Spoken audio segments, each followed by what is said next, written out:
नेपालले हालै जारी गरेको नयाँ नक्सालाई आधिकारिकता दिन सरकारले गरेको संविधान संशोधन प्रस्तावबाट प्रमुख प्रतिपक्ष दल नेपाली कांग्रेस पछि हटेपछि भारत र भारतीय राजनीतिमा खुशियाली छाएको छ। नेपाल के नए और विवादित नक्शे से जुड़ा बिल वहां की संसद में पेश नहीं हो पाया है। फिलहाल नेपाल के नए नक्शे पर रोक लग गई है। इसे भारत की बड़ी कूटनीतिक जीत के रूप में देखा जा सकता है। नेपाली कांग्रेस ने नक्शे पर रोक लगाने की मांग की थी। नेपालको नयाँ नक्सा जारी भएपछि सम्पूर्ण नेपाली जनता र नेपाली राजनीतिक दल एक भएको सन्देश प्रवाह हुँदा आत्तिएको भारत पछिल्लो घटनाले भने निकै खुसी भएको छ। मंगलबार प्रधानमन्त्री केपी शर्मा ओलीले बालुवाटारमा बोलाएको सर्वदलीय बैठकमा कांग्रेस सभापति शेरबहादुर देउवाले केही दिन समय मागेपछि नेपाली कांग्रेस पछि हटेको र नेपालीको एकता तोडिएको भन्दै भारतीय सञ्चार माध्यममा त्यहाँको सरकारको खुशी अभिव्यक्ति भएको छ। संशोधनबाट कांग्रेस पछि नहटेको भए आजको प्रतिनिधि सभा बैठकमा कानून मन्त्री डाक्टर शिवमाया तुम्हाम्फेले लिम्पियाधुरा, कालापानी र लिपुलेक समेटिएको नयाँ नक्सालाई पारित गर्ने गरी नेपालको संविधान दोस्रो संशोधन विधेयक 2077 पेश गर्ने कार्यसूची थियो। तर कांग्रेस पछि हटिदिँदा संसद सचिवालयले यसबारे तयार पारेको कार्यसूचीको ड्राफ्ट अन्तिम समयमा फिर्ता लिनु परेको थियो। नेपालमा संशोधन विधेयक फिर्ता भएसँगै भारतमा भने खुशियाली मनाउन थालिएको छ। भारतीय सञ्चार माध्यममा नेपालको नयाँ नक्साले आधिकारिकता नपाएर स्थगित भएको समाचार प्रकाशित गर्दै नेपालका राजनीतिक दल विभाजित भएको र सरकारले भूमि फिर्ता गराउन कसैको साथ नपाएको र नेपाली कांग्रेस नयाँ नक्साको विरुद्धमा रहेको जस्ता समाचारलाई सनसनीपूर्ण रूपमा प्रसारण गरेका थिए। अझ भारतीय सञ्चार माध्यमले त नेपालको नयाँ नक्सा स्थगित भएको समाचार त्यहाँको सरकारको नेतृत्व गरिरहेको भारतीय जनता पार्टी निकट टेलिभिजन र अनलाइनहरूले प्राथमिकताका साथ देखाइरहेका छन्। प्रधानमन्त्री नरेन्द्र मोदी निकट पत्रकार अर्णव गोस्वामी सञ्चालक रहेको रिपब्लिक टेलिभिजनले विवादित नक्सालाई आधिकारिकता दिने गरी सरकारले गरेको संविधान संशोधन प्रस्ताव पछि सरेको समाचार प्रसारण गरेको छ। उसले नेपालको नयाँ नक्सा रोकिँदा कूटनीतिक रूपमा भारतको जित पनि भएको दावी गरेको छ। त्यही टेलिभिजनले अर्को समाचारमा नेपाली कांग्रेस पछि हटेकाले नेपालको नयाँ नक्सा अड्किएको भन्दै नेपाली कांग्रेस नयाँ नक्सा विरुद्ध शीर्षक राखेर समाचार प्रसारण गरेको छ। भारतीय टेलिभिजन एनडीटीभीका अनलाइन संस्करणले भारतको कडा विरोधपछि अन्तिममा नेपालले आफ्नो नयाँ नक्सा जारी गर्नबाट पछि हटेको दावी गरेको छ। नेपालले जारी गरेको नयाँ नक्साका लागि संविधान संशोधनबाट औपचारिक मान्यता दिन बोलाइएको बैठक स्थगित भएको जिकिर गर्दै उक्त टेलिभिजनले यसमा भारतकै चर्को दबावले काम गरेको जनाएको छ।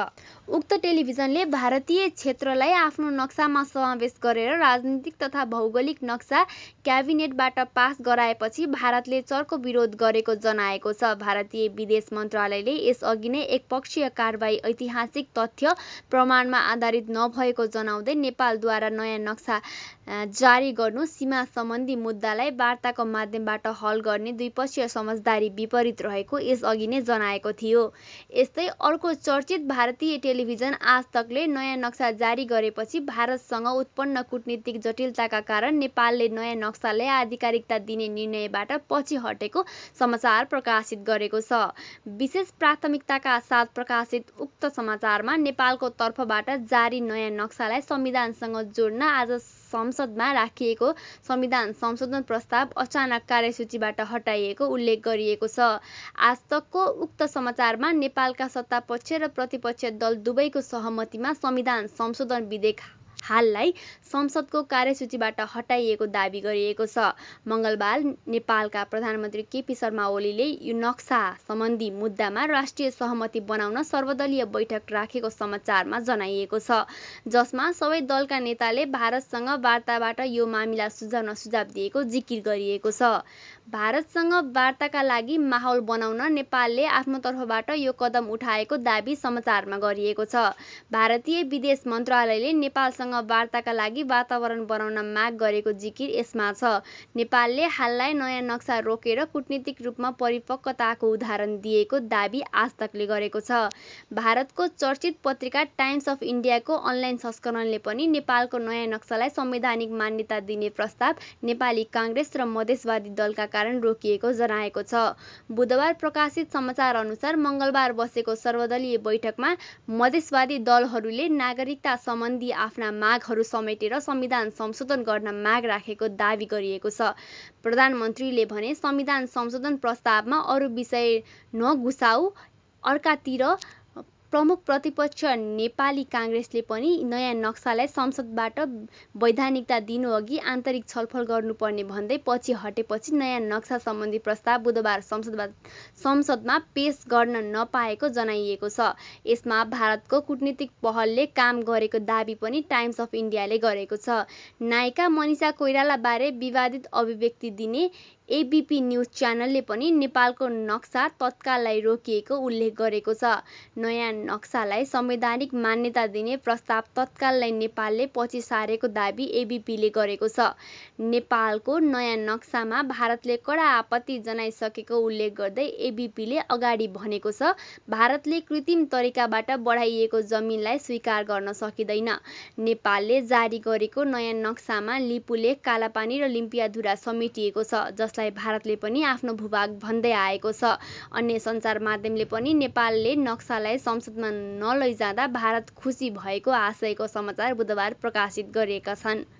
यसबारे भएको के भनेर बुझ्दा हामीले मङ्गलबार बसेको सर्वदलीय बैठकमा प्रधानमन्त्री केपी शर्मा ओलीले नयाँ नक्सालाई संवैधानिक मान्यता दिन बुधबारै संसदमा प्रस्ताव लिनुपर्ने भएकाले सर्वदलीय सहमति खोजेका थिए। तर काङ्ग्रेस सभापति देउवाले आफूलाई केही दिन समय चाहिने भनेर संशोधनबाट पछि हटेका थिए। बैठकमा देउवाले नयाँ नक्साबारे काङ्ग्रेस सहमत भए पनि एकपटक केन्द्रीय कमिटिको बैठकबाट छलफल गर्न समय मागेका थिए। हामी यो एजेन्डामा सहमत छौँ, तर एकपटक केन्द्रीय कमिटीमा छलफल गर्छौँ। हामी नक्साकै पक्षमा भोट हाल्छौँ, तर एकपटक छलफल गर्छौँ, देउवाले भनेका थिए। देउवाले समय मागेपछि ओलीले सकेसम्म चाँडो बैठक बसेर टुङ्ग्याउन आग्रह गरेका थिए। उनले चाँडो नक्सालाई आधिकारिकता दिनुपर्ने भएकाले यो संवेदनशीलतालाई बुझिदिन आग्रह गरेका थिए। प्रधानमन्त्रीजीले सुरुमै विषय प्रवेश गर्दाखेरि यसलाई सर्वसम्मति तात्पर्य पूजा छ। हामीले नेपाली काङ्ग्रेस पार्टीले केही दिन अगाडि 3 दिन अगाडि मात्रै हामीले निर्णय गरेका छौँ। त्यो निर्णयबाट कालापानी नेपालको र यो विवाद जुन नेपाल भारतको बिचमा हुँदै आएको छ, यसलाई कूटनैतिक पहल गरेर समाधान गर्नुपर्छ भन्ने आएका छौँ। यसलाई हामी दोहोऱ्याएका छौँ। जेलदेखि विवाद छ तैलेदेखि हामीले भन्ने आएका छौँ कि महाकाली, काली नदी पूर्व लिम्पियाधुरा, लिपुले र नेपालको भाग हो। त्यसलाई चाहिँ कूटनैतिक पहल गरेर बाटोको माध्यमबाट समाधान गर्नुपर्छ हामीले भन्ने आएका छौँ। त्यसमा हामी दोहोऱ्यायौँ र यो विषयलाई चाहिँ हामीले केन्द्रीय कार्य समिति जहाँसम्म संविधान संशोधन भइसकेको छ, केन्द्रीय कार्य समितिको बैठक हामीले छिटो बोलाउँछौँ र निर्णय गर्छौँ भनेका छौँ। त्यही हामीलाई जानकारी गरायौँ। आयोजना गर्नुभएको सर्वदलीय बैठक गरी सम्पन्न भएको छ। यो बैठक सरकारले प्रस्तुत गरेको संविधान संशोधन विधेयकमा राष्ट्रिय सहमति जुटाउने प्रयोजनको लागि छ।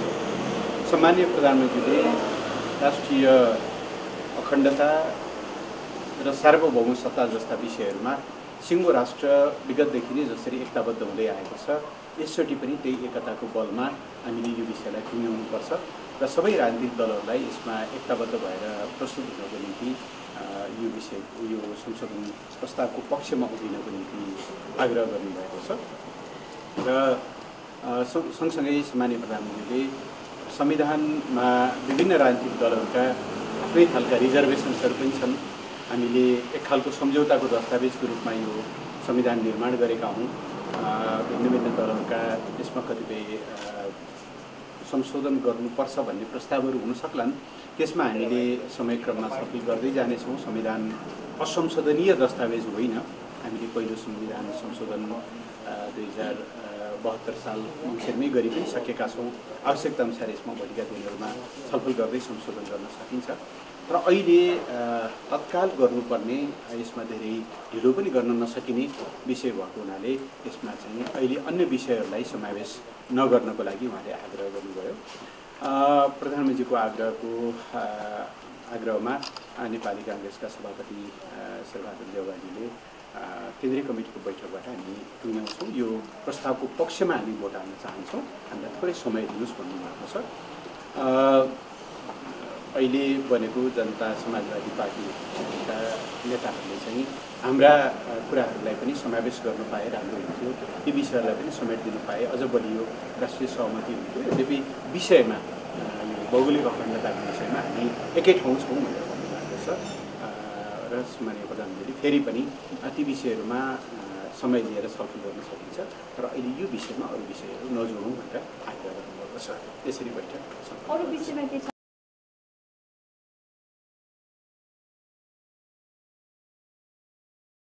1816 को सुगौली सन्धिको ऐतिहासिक तथ्यको जगमा महाकाली पूर्वको लिपुलेक, कालापानी, रेलिम्पियाधुरा नेपालको भूभाग हुन्। ती भूभागमा नेपालको हक निर्बाध रूपले स्थापित हुनुपर्दछ। यो धारणा नेपाली काङ्ग्रेसले विगतदेखि जे राख्दै आयो, त्यो प्रष्ट धारणालाई आजको बैठकले फेरि पनि दोहोर्याउँदछ भनेर बैठकले निर्णय गरेको छ र नेपाल सरकारलाई समाधानका लागि उच्च स्तरीय कूटनैतिक र उच्च स्तरीय राजनीतिक पहल गर्नका लागि बैठकले फेरि पनि माग गरेको छ। बैठकले सरकारले यसबीचमा संसदमा संविधान संशोधन सम्बन्धी प्रस्ताव प्रस्तुत गरेको यहाँहरूलाई जानकारी नै छ।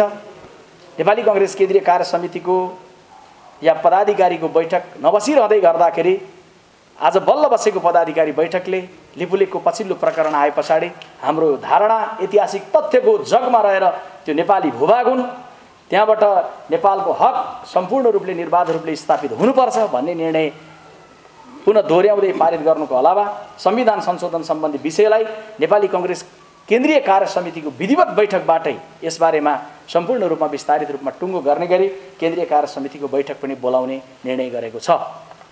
आजको पदाधिकारी बैठक यिनै विषयहरूमा केन्द्रित रह्यो र नेपाली काङ्ग्रेस पार्टीले गम्भीर राष्ट्रिय विमर्शको विषयमा, संविधान संशोधन जस्तो महत्त्वपूर्ण विषयमा पार्टीको पुरै केन्द्रीय कार्य समितिको बैठकलाई नै उपस्थित गराएर बैठकबाट एउटा उचित निर्णयमा पुग्ने भनेर आज सर्वसम्मतिका साथ पार्टीका सबै नेताहरू पदाधिकारीहरूको सर्वसम्मतिले निर्णय भएको छ। राष्ट्रले कोरोनाबाट यसबीचमा नागरिकहरूको 3 जनाको जीवन गएको यस सम्बन्धमा सरकारलाई विशेष ध्यानाकर्षण गराएर क्वारेन्टाइनहरूको मापदण्डयुक्त व्यवस्थापन गर्न सरकारलाई अपिल गर्ने, परीक्षणको सामग्रीहरू जे अभाव भइरहेको छ त्यो अभावलाई पूर्ति गर्ने गरी सामग्रीको समुचित व्यवस्थापन गर्न सरकारलाई आग्रह गर्ने, देशभरि पीसीआर मार्फतै परीक्षणको प्रक्रियालाई तीव्रतर ढङ्गले अगाडि बढाउनलाई सरकारलाई अपिल गर्ने बैठकले निर्णय गरेको छ। साथै बैठकले यसबीचमा स्वदेश र विदेशमा जीवन गुमाउनु भएका सबै नेपालीहरू, नेपालभित्र 3 जना र विदेशमा 100 भन्दा बढी जसले जीवन गुमाउनु भएको छ, सबैको आत्माको शान्तिको कामना पनि बैठकले गरेको छ र बैठकले उपचाररत सबैको शीघ्र स्वास्थ्य लाभको कामना पनि गरेको छ।